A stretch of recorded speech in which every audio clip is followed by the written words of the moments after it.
everybody, it's Sharon Cuneta. I know a lot of you have been waiting for us to confirm the rumors. Hello mga kabayan sa United States at saka sa Canada. Meron po kami magandang balita.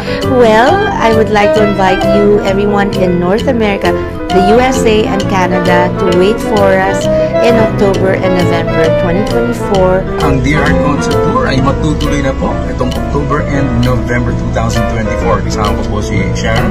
For the Dear Heart Concert Tour with Gabby Concepcion. So take care guys. Hope to See you there. God bless you and lots of love.